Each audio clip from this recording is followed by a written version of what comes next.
श्री गुरु तेग बहादुर साहिब के 350वें शहीदी दिवस को समर्पित पंजाब सरकार की श्रद्धा और सत्कार से भरपूर पहल। पंजाब के 23 जिलों में गुरु साहिब के जीवन और बलिदान को दर्शाते light and sound show Srinagar, Gurdaspur, Faridkot और तख्त श्री दमदमा साहिब, तलवंडी साबो से अनंतपुर साहिब तक 4 महान नगर कीर्तन तथा 23, 24 और 25 नवम्बर को अनंतपुर साहिब में होने वाले भव्य समागमों में मुख्यमंत्री सरदार भगवंत सिंह जी मान की ओर से सभी को नतमस्तक होने का हार्दिक अनुरोध। आइए अपनी अटूट श्रद्धा और सत्कार के साथ इन समागमों का हिस्सा बने।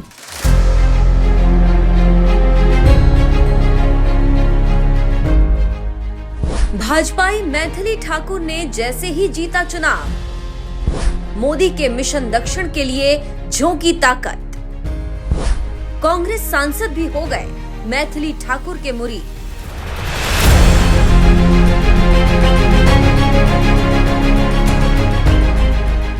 ब्रांड मोदी का जलवा देश साल 2014 से देख रहा है, जब पहली बार बीजेपी प्रचंड बहुमत के साथ सत्ता में आई थी और धीरे धीरे कई राज्यों में भी ब्रांड मोदी के दम पर बीजेपी जीत का भगवा लहराती गई। लेकिन कर्नाटक को छोड़ दे तो अकेले दम पर दक्षिण का किला भेदना बीजेपी के लिए आज भी मुश्किल ही रहा है, जिसकी सबसे बड़ी वजह भाषाई दीवार मानी जाती है, क्योंकि हिंदी पट्टी राज्यों में तो मोदी के भाषणों का दमदार असर नजर आता है, लेकिन दक्षिण के तमिलनाडु, आंध्र प्रदेश, केरल जैसे राज्यों में आज भी सबसे ज्यादा स्थानीय भाषा बोली जाती है, जिसकी वजह से वहां की जनता के साथ संवाद करने के लिए पीएम मोदी को ट्रांसलेटर के साथ भाषण देना पड़ता है, जो जनता पर ज्यादा असर नहीं डाल पाता।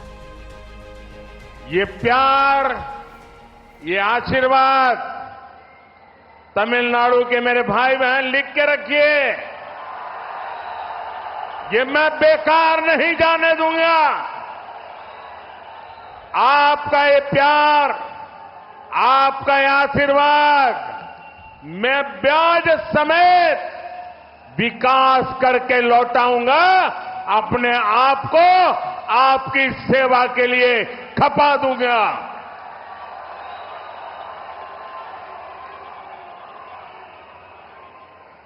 தமிழ்நாட்டின் என்னுடைய உயிரினும் மேலான சகோதர சகோதரிகளே,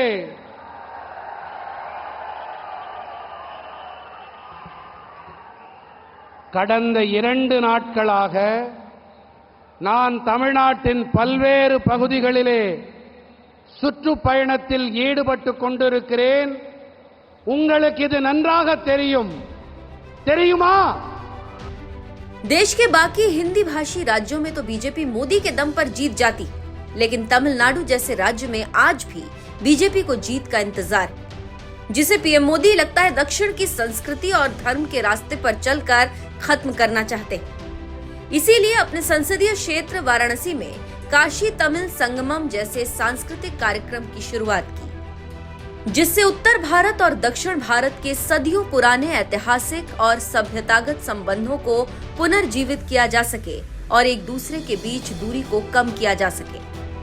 तो वहीं दूसरी तरफ खुद पीएम मोदी जब भी तमिलनाडु जाते हैं, वहां के प्राचीन मंदिरों में जरूर जाते हैं, वो भी पारंपरिक वेशभूषा में।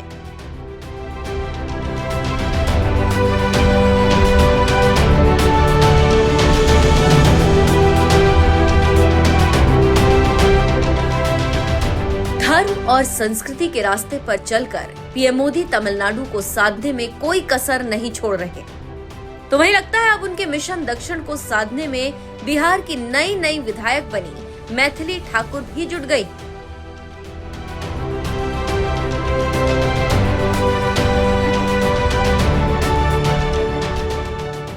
बीजेपी में शामिल होकर राजनीति में उतरी मैथिली ठाकुर बिहार के जिला दरभंगा की अलीनगर सीट से महज 25 साल की उम्र में विधायक तो बन गई, लेकिन राजनीति में उतरने से पहले वो एक कलाकार है, जो गीतों को अपनी मधुर आवाज देती हैं, और यही उनकी असली पहचान है, जिसके दम पर मैथिली ठाकुर लगता है अब मोदी के मिशन दक्षिण को साधने में जुट गई।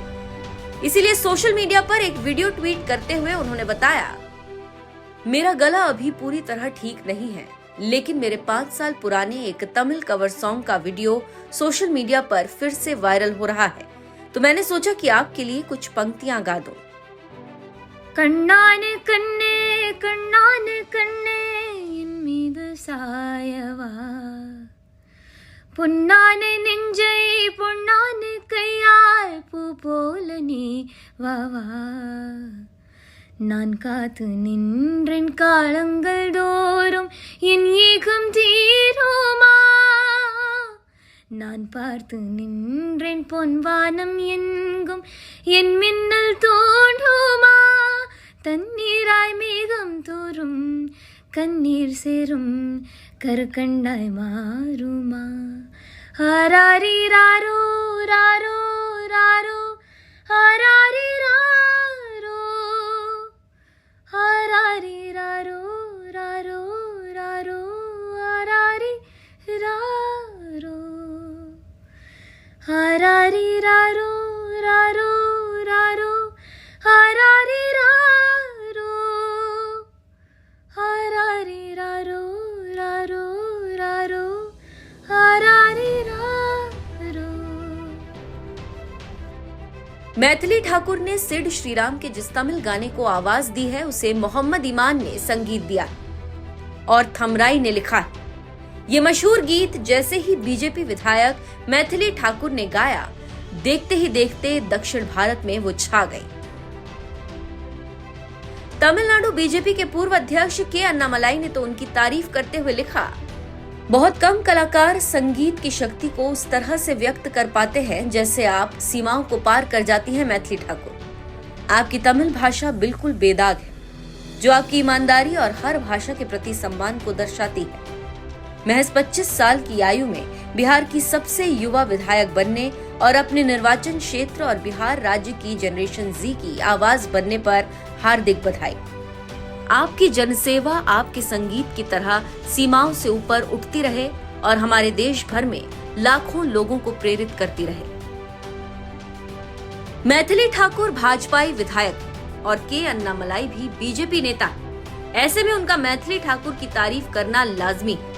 लेकिन खबर तो तब बनी जब कर्नाटक राज्य के कद्दावर कांग्रेस नेता पी चिदम्बरम के बेटे और कांग्रेस सांसद कार्ति चिदम्बरम ने मैथिली ठाकुर की साल 2020 की वीडियो शेयर करते हुए कहा कि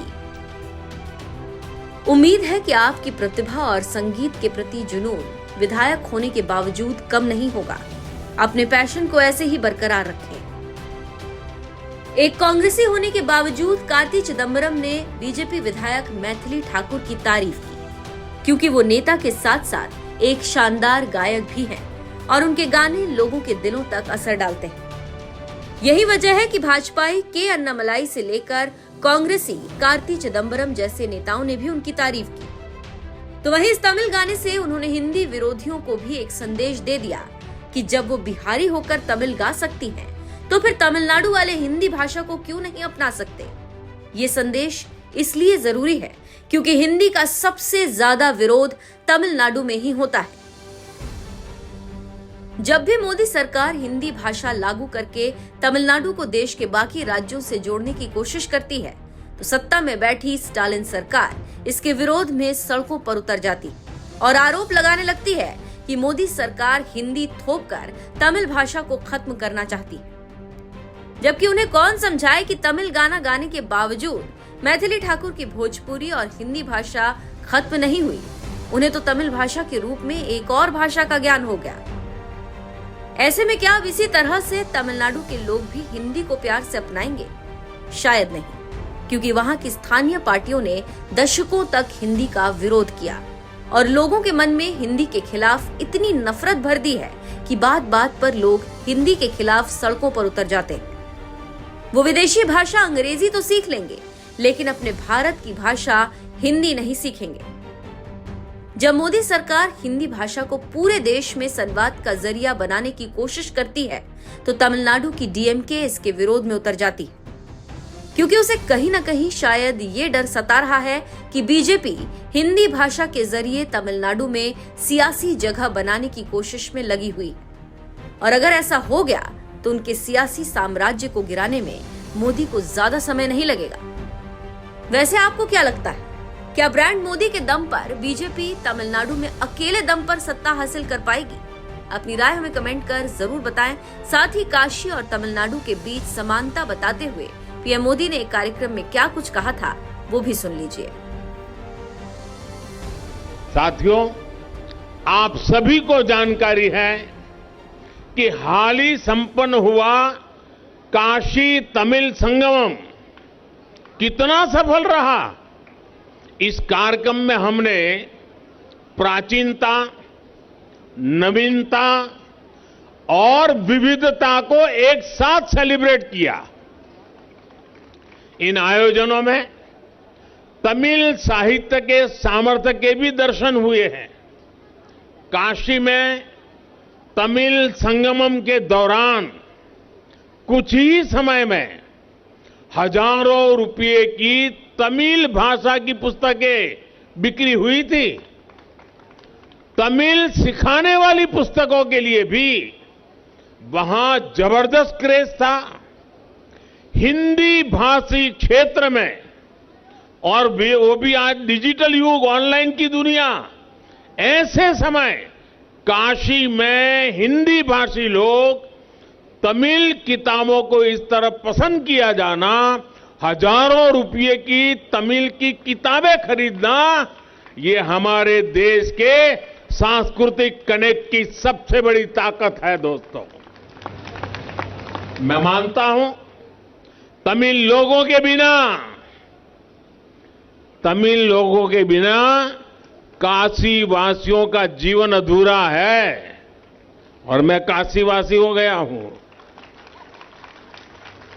और काशी के बिना तमिल के लोगों का जीवन भी अधूरा है।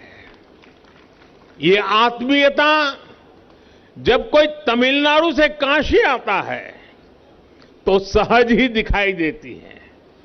काशी का सांसद होने के नाते ये मेरे लिए और भी गर्व की बात है।